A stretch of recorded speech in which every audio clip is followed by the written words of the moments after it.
And welcome to the Sportscast, January 11th, 2019. If you haven't yet, please subscribe in all our channels, YouTube, Facebook, Periscope, and iTunes. And visit our website, thesportscast.net. And if you're listening on iTunes, please leave a rating and a review. It will help us out tremendously. The NFL Divisional playoffs are here, with 3 away teams winning last weekend during the wild card, and a lot of big games this weekend. There's maybe one game or two that you could say that, one team that can squeak out, but it looks pretty leveled.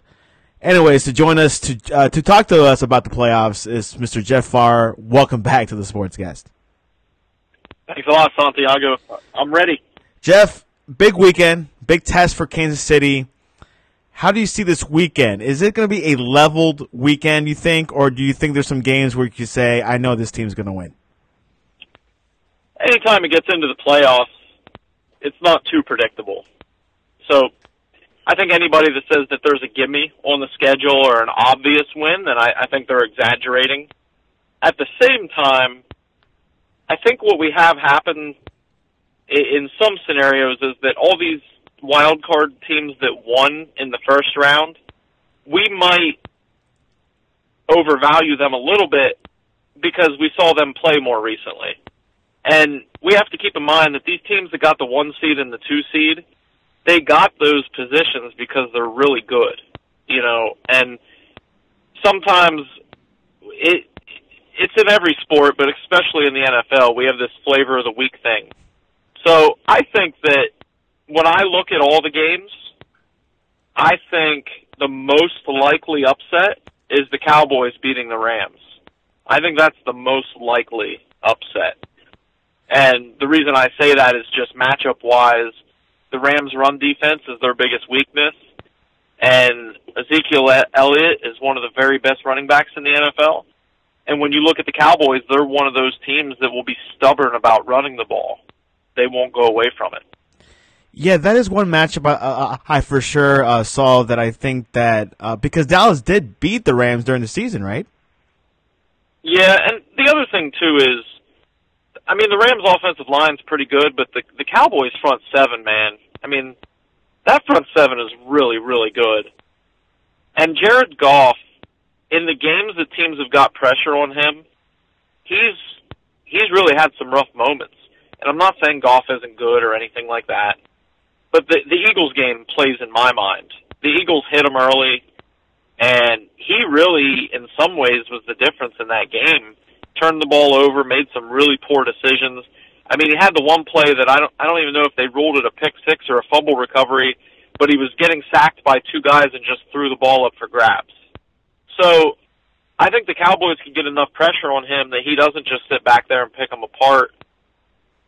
And the Rams really have to hope that they can get him in a rhythm, because in his previous playoff performance, he didn't play great.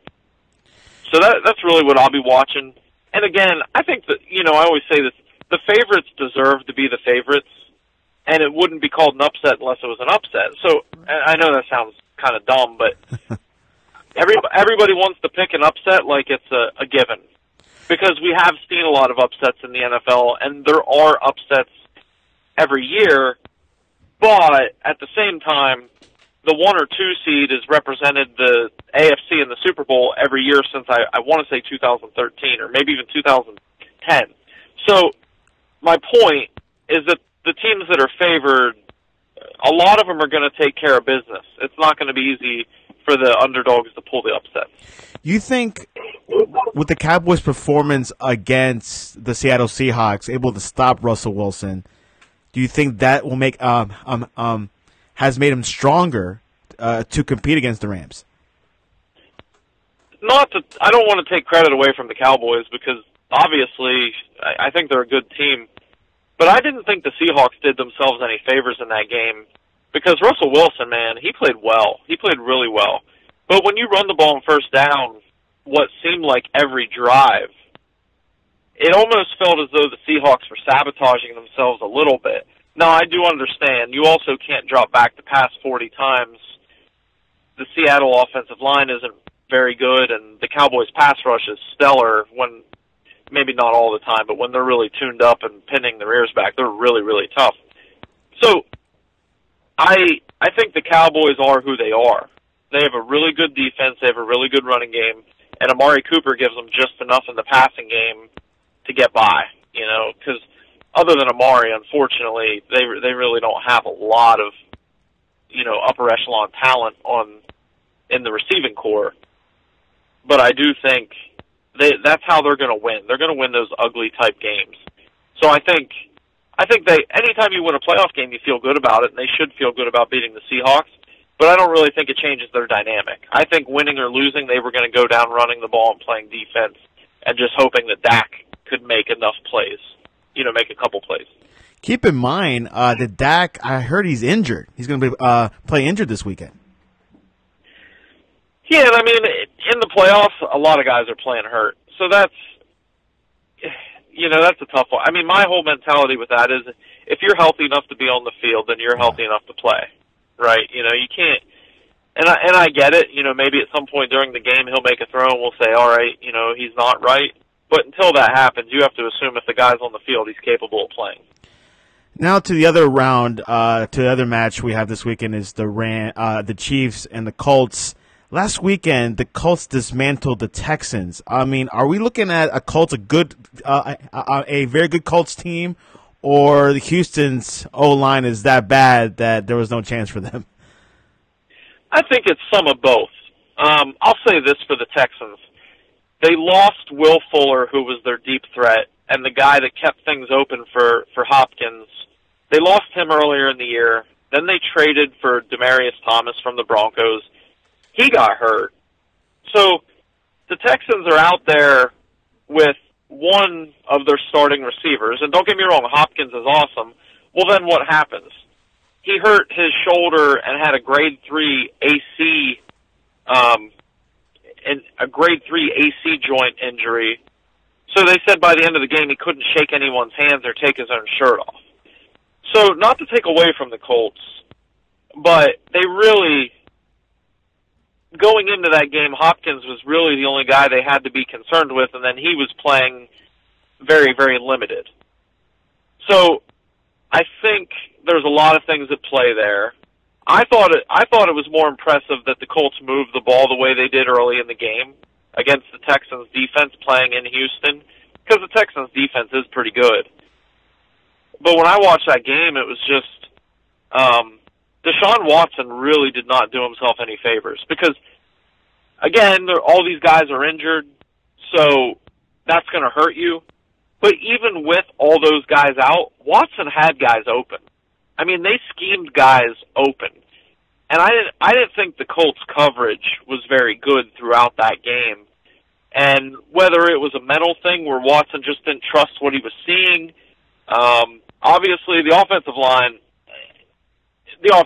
was a problem. I mean, the Colts' pass rush is okay, but, against the Texans, there were a lot of times where they were overwhelming them.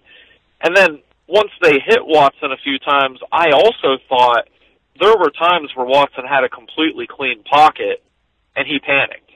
And that happens sometimes, especially with a young quarterback. If you hit them early in the game, then they start seeing things that aren't really there. But at the end of the day, I don't think you can take a whole lot from that game on the Colts' defense, but I do think that you look at it and say that on offense they do some good things. And again, even with the offense, though, they got shut out in the second half. Now, it was some of that them being more conservative, possibly, but even so, you'd like to see them put some points on the board in the second half. Now, you think we'll be seeing, are we seeing a MVP Andrew Luck, or we're just seeing a little step down from that? Like, how do you see him now? Well, this might sound a little biased. I think Mahomes is the MVP, and I think Drew Brees is right there, and I think Phillip Rivers is right there. What I mean was, like, his style. Like, you think he's playing at the highest level right now? Yeah, absolutely. The point I was going to make is just that if it wasn't for those guys I just mentioned having, great years, I think Luck would be mentioned as an MVP candidate. Yeah. And I would also make the argument, if you look at the overall roster of the teams I just mentioned, the Chiefs, Saints, Chargers, and Colts, the Colts far and away have the worst roster. So Luck has the least amount of talent surrounding him of any of those guys that I just mentioned. Now, the offensive line's pretty good. They have a little bit of a running game. T.Y. Hilton is awesome. I mean, T.Y. Hilton is just a stud. But other than him, they don't have a lot of depth and a lot of quality receivers with the Colts. So Luck is really making some of those guys probably better than what they would be anywhere else. So that's an MVP type quality. And I think Luck's been playing great. And I think Frank Reich has done an awesome job of building an offense that has them take a lot less hits. You know, they chip edge defenders a lot with the tight end and with running backs, and they get the ball out quickly. You know, they do a lot of things so that Luck doesn't take these gigantic hits that he used to. Yeah. Now, there is a lot of chatter in the sports world that the Colts could possibly beat the Chiefs because of the Chiefs' defense. What's your take on that? They definitely could. I mean, I'm not going to sit here and say it's a given that the Chiefs are going to win. But the other side of that argument is the Colts haven't stopped the good offense all year. You know, I mean, I shouldn't say that. They had one game they shut out the Cowboys, and I don't care who you're playing, shutting out a team is a big deal. That's tough. So I can't. But if you look at their schedule as a whole, look at the quarterbacks they played the second half of the year, and there is just nobody on that list. The best quarterback they played against was Dak Prescott, and he's not exactly, you know, setting the world on fire. So I think that, you know, this Colts defense reminds me a lot of the Steelers defense a couple years ago. When they play quarterbacks that don't have plus arm talent, they can get away with playing their cover two scheme, and those types of quarterbacks just don't make the necessary throws. But I don't think they're going to be so fortunate against Mahomes. I mean, the big thing for me is the Colts had to take away one target last week. And when you play the Chiefs, the first thing is the Colts are dead last in every statistic in terms of covering the tight end. So Travis Kelce is going to be a monster problem. Travis Kelce is going to have a gigantic day. I think Tyreek Hill is the guy that the Colts will probably focus in on. They don't want Tyreek Hill catching his 60 and 70 and 80-yard bombs. But to me, one of the keys will be, you know, whether or not Sammy Watkins plays. If Sammy Watkins does play, he's going to have a big game. You know, because the Colts just don't have an answer for him if they shift their coverages to take away Tyreek Hill. Both Kelce and Watkins are going to get favorable matchups every single route that they run. To me, one of the big keys will be, you know, when you get into the red zone, who's going to score touchdowns? Because I think both teams are going to get into the red zone. Now, the Colts offense is built well for that because they have a really good offensive line. I would say the Chiefs have a little bit of an advantage because they have more weapons. You know, the Colts have T.Y. and they have Ebron, who's really good in the red zone. But obviously, Ebron's not on par with Travis Kelce. And then, you know, T.Y. and Tyreek are pretty similar. You know, they're both great dynamic receivers that can beat you 100 different ways. It's going to be quite an interesting match. You know, every game this weekend is going to be interesting. Let's go towards the Chargers and the Ravens last weekend. How serious are the Chargers? I know Lamar Jackson had a bad game. How did you view that game? It was pretty tight most of the way. I felt the Chargers, okay, so they were the first team to see Lamar Jackson in that Baltimore offense a second time, and I really thought they had a solid game plan put together. Nothing was easy. I mean, that was the big thing that stood out to me. The Ravens weren't getting these easy 8 and 10-yard runs. You know, they were working for it. And the Chargers, so I do think they're a real contender, but if you're the Chargers, I think matchup-wise, they would have rather gone to Kansas City than to New England. And it's not that I think New England is necessarily any better than Kansas City. It's just that the Chargers are much more familiar with them. So if you're looking at a two-pronged question, are they contenders, but do you think they'll win? I do think they're contenders. I think they could win in New England, but I think it's a tall task to go win in New England when they had an extra week to prepare for you. So I don't think losing to New England takes away any of the legitimacy of the Chargers, but it's just a really tall task. You think they should have put in Flacco during the second half? Not necessarily. I think that's a situation where the grass is always greener on the other side. I don't think Lamar Jackson played well, and I don't think Lamar Jackson is a good passer. I mean, the reality of it is he left a lot of throws on the field. I mean, there were a lot of times where the Ravens drew up quality plays and Jackson just airmailed the ball or threw it at their feet. So it wasn't really a good showing for him. I think in terms of just being able to throw the ball, Flacco would have done a better job. But the thing that I think would have hurt them with Flacco in, the Chargers, in a lot of scenarios, when they were rushing the quarterback, they had to be very careful about keeping their lanes and making sure they didn't let Jackson get out of the pocket. So in some ways, that slows down your pass rush. If Flacco was in there, I just don't know if the Ravens could block the Chargers up front well enough to give them time to throw. So that's I think you have to keep Jackson in there. I mean, there's an argument where you just got to win for today, type of thing. Look, I mean, Lamar did not perform well in the first. Let's put Flacco. He's able to complete passes. And that's fine too, but I also think there's a reason that Joe Flacco didn't come back after his injury. It's because he didn't play well before the injury. Yeah. So we all want to say, oh, Flacco would do better, Flacco would do better.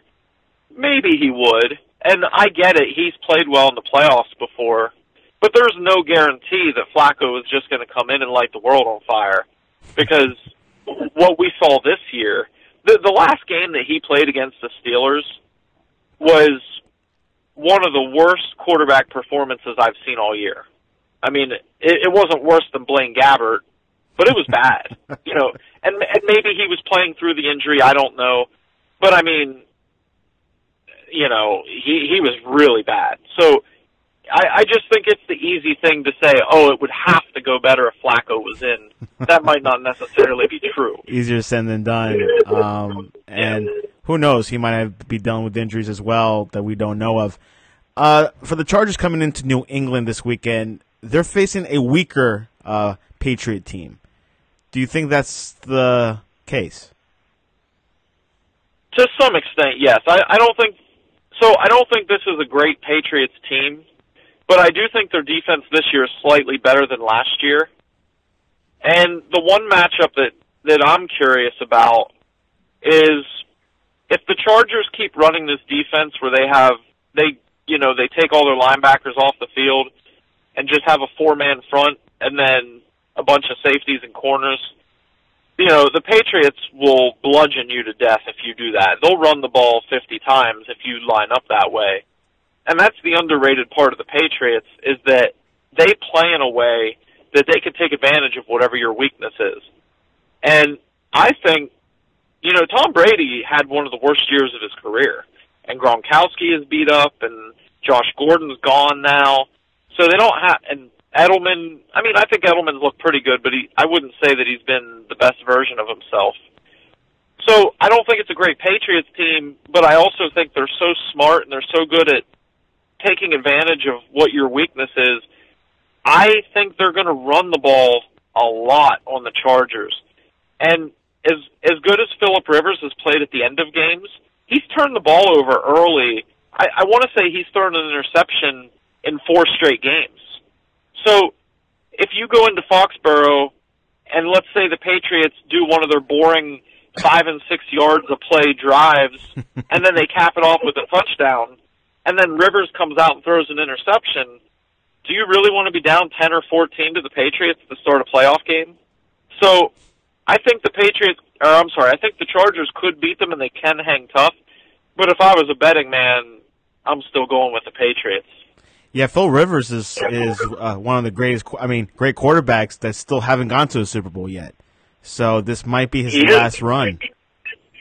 It probably There's not a lot left there. The Chargers have a really good roster. They have a lot of young talent, but Rivers' time is coming closer to an end here. Exactly. Philadelphia had an amazing, lucky win last weekend against the Bears.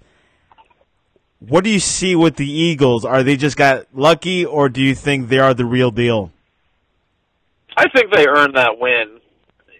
Everybody focuses on the missed kick at the end, but the thing not many people talk about is the fact that the Bears' offense scored one touchdown. Wow. So, yeah, and the Eagles, it's been well documented, the Eagles are missing so many guys in the secondary that the guys that are starting now weren't even on the roster to start the year. So Mitch Trubisky made a few nice throws there at the end, and that's what stuck in everybody's head. But for a majority of that game, I didn't think Trubisky was very good. I just didn't think he played well. And, if you're the Bears, I have a tough time blaming the kicker for missing one kick. And I know he hasn't been good this year, so that's part of the fans' frustration. But when you watch that game, the offense had plenty of opportunities, and the Bears' defense held the Eagles in check for a long time. You have to score more than, I want to say the Bears scored 15, if I'm not mistaken. You just can't do that. You can't do that in a playoff game. You have to be better. Has the conversation or debate have increased with the situation with Nick Foles? Do you think Nick Foles is definitely the real deal? And do you think if he goes deeper, will we be having that conversation? Maybe he is the starting quarterback for the Eagles. No. I think the conversation is going to come to a screeching halt in New Orleans. Not to take anything away from what Nick Foles has done, but let's make sure that we're not exaggerating. Because here's what I see a lot of. I see a lot of people saying, "Oh my gosh, here we go again." Well, Foles has done his part, but last year the Eagles were the 1 seed. They won a really, really ugly game against the Falcons, like 15-12 or 18-15, some low-scoring defensive battle. And then, yes, he did look good against the Vikings, and they ran the Vikings off the field. But I think that this is a completely different scenario. The Eagles aren't as good of a team this year. So he's going to actually have to make up for some of these other weaknesses, and I don't see him doing that. Especially not against the Saints in New Orleans. So I think this is kind of where the magic carpet ride comes to an end. And I think, again, so much of sports is recency bias. We talked about Andrew Luck having probably the best year of his career. Well, last year at this time, we weren't sure if he was going to play again. Yeah. So I think Carson Wentz is the same thing. Carson Wentz was going to be the league MVP before he tore his ACL. Yep. It's as simple as that.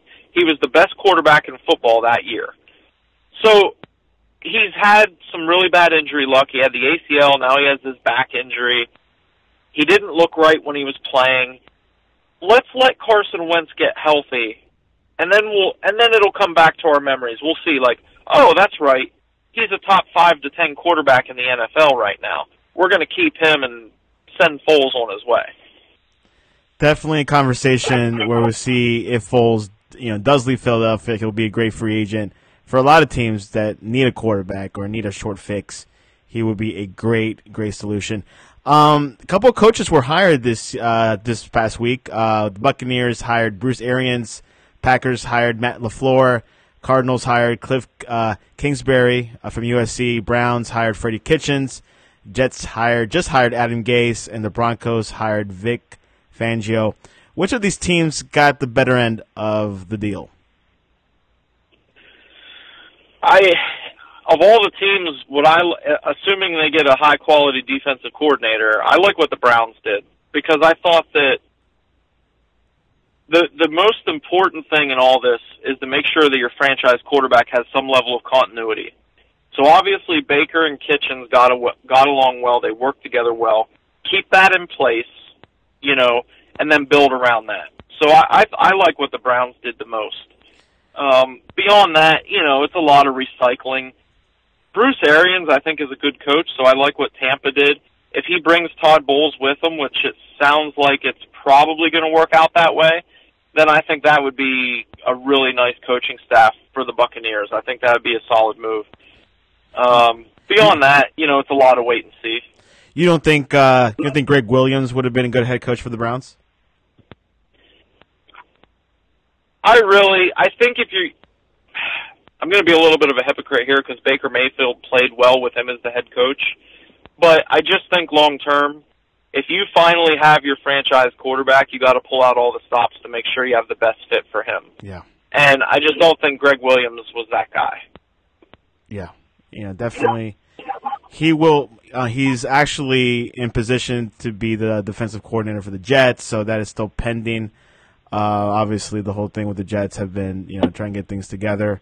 There's only 2 vacant spots left: the Dolphins and the Bengals. Do you have any input on that? Who do you think they'll get? Well, I thought at one time the Bengals would get Eric Bieniemy, but it doesn't look like that's going to happen. I'm really not sure what the Dolphins are doing, but the one thing I would say is just that we talked about the Colts earlier and how great of a job Frank Reich has done. Well, he wasn't signed until much, much later in the process. And actually, the Colts already thought they had Josh McDaniels, and then he bailed on him. So I guess my point with all of this is just that I think patience sometimes pays off. Let the playoffs play out. And I know that gets you behind on the draft and all those things, but let the playoffs play out and see if anybody else separates themselves there. I think Eric Bieniemy would be a good head coach. Selfishly, as a Chiefs fan, I'm hoping that he stays in Kansas City, but that might be a guy that the Dolphins could take a look at. What do you think is going to happen with Antonio Brown at Pittsburgh? So the Pittsburgh Steelers are a team that you just don't mess with. When it comes to these types of things, you look at Mike Wallace and even to a lesser extent, Emmanuel Sanders. Now, I guess Emmanuel Sanders ended up with the Broncos and won a Super Bowl, so you can't really hate on that too much. But with the Steelers, they just replace you. And when it comes to drafting wide receivers, nobody does it better than the Steelers. But I hate to say this, I think it's going to be an everybody loses situation with that because the Steelers will probably trade Brown to some wasteland team that's going to do a bunch of losing, and Brown's just going to be stuck trying to get numbers. But if you're the Steelers, in a 2-year period, you're going to lose Le'Veon Bell and Antonio Brown. And that is a lot to lose. I mean, I don't care what team you are. That is a lot of talent to have walk out the door. So the Steelers aren't going to be the same team without Brown. Even though I will say Juju Smith-Schuster is awesome. I mean, he's going to be a great, great receiver, but he also benefited from teams having to double and bracket Antonio Brown. Should be a quite interesting situation in Pittsburgh. A lot of cleanup. I don't expect to fire their coach. I think they would have done that by now. I think Tomlin is a little bit of a scapegoat for some things that go on there. He might be a little bit too much of a player's coach, and I guess some people could say he let it fester too long to get to this point. But I think Tomlin's just the easy guy to blame. Yeah, and he did have a winning season, but obviously did not make the playoffs. Anyways, we're heading towards the end of the show. Anything else before we go into game predictions? I don't think so, man. I'm ready. Yeah, I think we're all focused on this weekend. Let's go for the first game. Colts at the Kansas City Chiefs. So I think it's going to be a high-scoring game. As a Chiefs fan, the playoff history is as bad as it gets. But I think when you just look at the two teams on the field, I think the Chiefs will just outscore them. I think they'll outscore them because they have more weapons on offense than the Colts do. And I think when you look at the defense, both quarterbacks are going to be dropping back to throw a lot. Both teams have pretty good tackles. But the Chiefs have 3 really good pass rushers. And, Chris Jones, D Ford, Justin Houston, they just missed having 3 guys with 10-plus sacks. I think that when you look at it that way, there's a greater likelihood that Andrew Luck takes a hit in a key moment than Mahomes. So I just think it's going to come down to that. I think the Chiefs will just make one play on defense, and I think that'll be enough, and I think the Chiefs will win. The Chiefs win and go on to their AFC Championship game. The Cowboys at the Rams. Yeah, I like the Cowboys. I mean, I really do. I don't trust Jared Goff that play under pressure, and he's going to have to play under some level of pass rush. So when I look at this game, I think the Cowboys are going to shorten the game. They're going to run the ball a lot, and Zeke's going to get 5 yards a carry, and it's going to be a little bit boring, but I think the Cowboys are going to win, maybe a 27-24 type game. You know that Dallas has beaten both the Rams and the Saints this past season. They have. I don't know that I'd pick them to beat the Saints again in New Orleans, though. But we'll get there. We'll get to that when the time's right. It could happen. The Chargers at the New England Patriots. I'm going to go Patriots, and just because, like I said, when you have a weakness, the Patriots they'll exploit it over and over again until you fix it. And I actually think the Patriots are going to take the air out of the ball, and I think they're going to run the ball a lot this game, and the Chargers are going to have to adjust. And like I said, going to New England when they've had a week to prepare for you is just really tough. Oh, yeah. So I like the Patriots. Yeah, you're right. New England has not lost at home in a while in the playoffs, so I really do think they have a big advantage. The Eagles at the New Orleans Saints. Yeah, I like the Saints in this one. The Eagles have just can't take anything away from the Eagles. They fought and fought and fought, and they ride this underdog mentality. But at some point in the playoffs, when you're down almost your entire secondary, at some point that gets exposed, and I think this is the week that happens. And I don't think it'll be a blowout like it was the last time they played, but I could see a 10-point win for the Saints. That's not a bad margin for the Eagles. If they, for them, for that run, that's not bad to lose by 10 points. But we'll see what happens. I'm really excited about this weekend. I'm really going to be stay tuned, and all the games are good. I can't say one of them is the best. But and one more thing, what is random question of the day? Can you solve a Rubik's Cube? Not unless I take all the stickers off. Good one. So, no. Now, I've never solved the Rubik's Cube. Now, which game do you think will be the most exciting this weekend? I would say Chiefs and Colts because it'll be the highest scoring. It would be. We're dealing with two great quarterbacks, gunslingers. So, and, pretty much their defenses are not as, up to par. So we'll definitely see a high scoring game. So we'll see what happens. Definitely. Jeff, how can people reach you to talk to you about NFL playoffs? The best way to follow along is at JT Fawver on Twitter. JT Fawver on Twitter. Kansas City's first big test. They haven't won a playoff game in a while, haven't they? Yeah, since 1993, man. Don't remind me. Oh, wow. Anyways, follow us on Twitter, Facebook. Please subscribe on iTunes. Leave a rating and review. And enjoy yourselves this weekend because we're going to see the best football. The Patriots are back, so things should be exciting. Jeff, I appreciate you coming onto the Sportscast. Thanks for having me.